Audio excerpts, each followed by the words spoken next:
You're gonna take the studs out, pull the wheel off, and then you're gonna see the brakes. This is the stage you're at when you get the wheel off. Now, I only have 3 wheel studs because we've used some of these parts off of this car already. And I don't advise you to ever drive with 3 wheel lugs, but this car's going to scrap. So I always put my wheel studs lugs back in so that I know where they are, and they hold the rotor on so it doesn't flop around. Now this is the caliper, and we're going to be removing these 2 bolts in the back. So first thing we're going to do is we're going to pull this up, and then there's going to be this brace rail underneath. Now if you're just changing the pads, you only need to pull this up, leave everything else on, and put the pads on.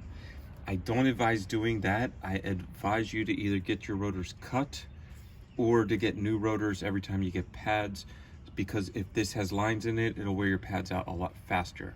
So let's go ahead and get this up.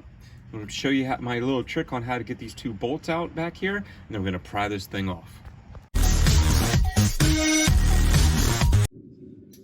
Okay, so inside the cap, behind the caliper, here's 113, and here's another. But there's all this stuff in the way, so I'm going to show you a trick to get this one out without having to use a screwdriver. So I use a 1/4 inch ratchet, and you don't need an extension on this one. So you can go ahead and get that one right off. So I've already cracked them open. There's that one. Now this is the one I want you to pay attention to. So you need a 3-inch extension and a 13. And I use the small 1/4 inch to do this because I can get it in. And you find the bolt and you sneak it above this line and below this. We're gonna go under here, above this line, and it'll fit right on the bolt right there. And I just push it down a little bit so it's straight. Just camera a little bit so you can see. And then I just have perfect room to get it off. Yeah. So you see where I'm at? I'm just under this stuff. You can't get, I mean, you can get a wrench in here, but it only goes so far back, and then you're going to be hitting this as well. So once I can get it off by finger, then I just take this stuff out and then finish it off. And then we're going to pull the caliper up. Okay, so since we got the 2, I'm going to go ahead and get the smallest pry bar that I have, and I'm going to go in between these 2 pieces and just go up a little bit. Not too much, because if you go too much this way, you'll pinch this side together and you won't be able to lift on that side. So then we just see how it's pinching. Now watch if I go too much. Then if I go too much, I don't have anything to get in here, you know? So you just want to go a little bit,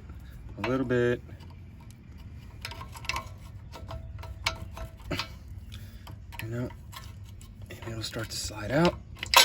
Oop.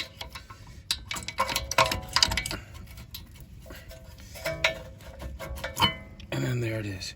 Now don't let this go and don't drop it, because you're still attached by the brake line here, where you get the brake fluid into your caliper and the emergency brake. So we're going to take this and put it on top of the traction bar here in the back and let it sit.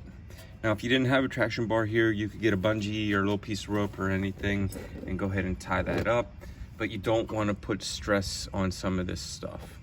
Now at this point here, you can go ahead and pull your pads out and inspect them, and these are worn down to nothing, so they're no good anymore. There's hardly any pad even on there. So if I just wanted to, what's called pad slap, put new pads on, I would go ahead and put the pads on at this time, and then put the caliper back on. But I don't like to do that. I change the rotor as well, especially if your pads are looking this bad and your rotor's looking this bad, you know? So we're gonna go ahead and get this brace off now. This is the brace that holds on to the caliper, holds the caliper on place, because it's a floating caliper. And to get the rotor, you have to take this brace off. So let's go ahead and get this brace off. Now in the back here, it is 8mm, and it is an 8mm Allen. So I have an 8mm Allen with a socket because it's too hard to break with just one of those L Allens. So I'll show you in the back where the bolts are. I'm just gonna crack those two, and then we're gonna take this off as well. So let's look in the back and see what they look like. Okay, so now that we're back here, I'm gonna show you this one that my finger is on here. There it is. So that is an Allen right there. I can't get in here to show you any better of an angle. And then here's the second one right underneath it. If I can find, it's hard to look backwards. So here's one, you see it connects to the brace. So here's one, and follow up, and here's the second one. So we're gonna take those two off, 8 Allen, and this whole brace is gonna come out. So maybe you can see from the side over here a little better. So we just follow the leg of the brace down and the bolt's there. Follow the leg of the brace down and the bolt's there. Now let's get a better look at this piece. So this was facing away from you like this, and the rotor's in the middle. And you remember you took these two 13s off to get the caliper out. Then these underneath, I said follow it down, are the two Allens. So you just back them out, and then this will slide off. I just always put the bolts back in the same hole so I know where they're at when I change it out. And then it'll be free right here. And then all you gotta do, if your rotor is like, this one's rusted on, so I gotta hit it with a hammer to get it off. But if yours isn't in this bad a condition, yours will just fall right off. And then this will be the end of the video for you. So if you're only doing rotors and the brake pads, then this will be the end of the video for you. But if you have to change your caliper, well then this is where the video is gonna get good, because to change the caliper, you gotta get the brake line off the hose, and you have to get the emergency cable off as well. And they're a little bit of a pain. The brake line, the hose is easy, but the emergency brake is a little harder. You have to take a spring out, and I'm gonna show you it right now. Please pay attention when you're doing this kind of stuff. You do not want one of these things to snap off and hit you. The spring could hit you in the face. Always wear protective safety gear, eye goggles, gloves, whatever you need to do, but always pay attention. Now let's get some work done.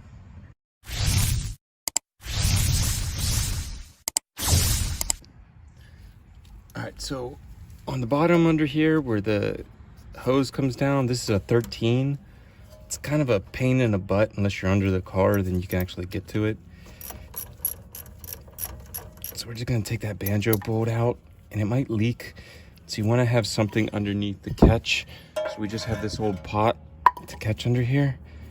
And then we'll take this off, and then we'll get to the other piece, and this is how you get the caliper.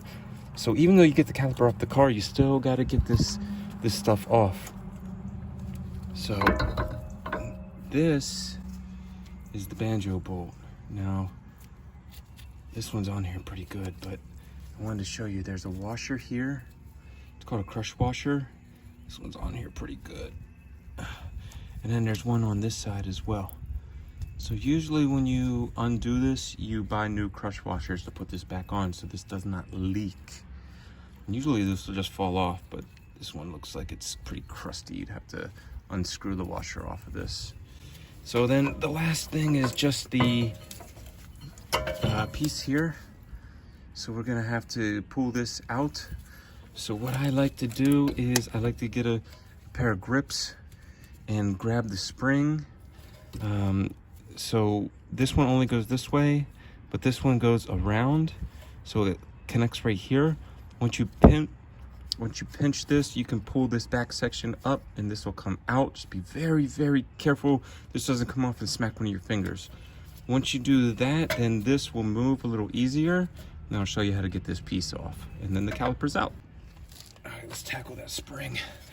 So I get my channel locks and I put it about halfway, and then I get on here. I better put it a little better. So I try to get right on there.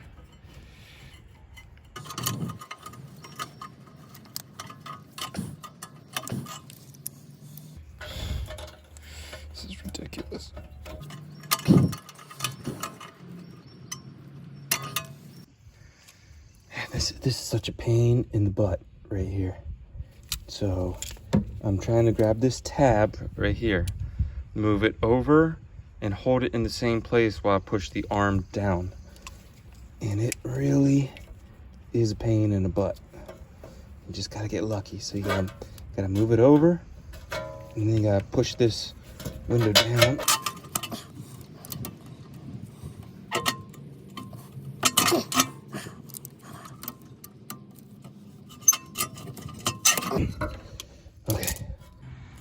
Okay, so this is what we're left with now. We've got the the cable and the hose taken out here. We have this spring that we should probably save. Now, if you go take your caliper in and get a new one, you don't have to give them this spring. I would keep this spring, because if something happens and you're ever taking your spring off and it snaps or breaks, then you have a spare.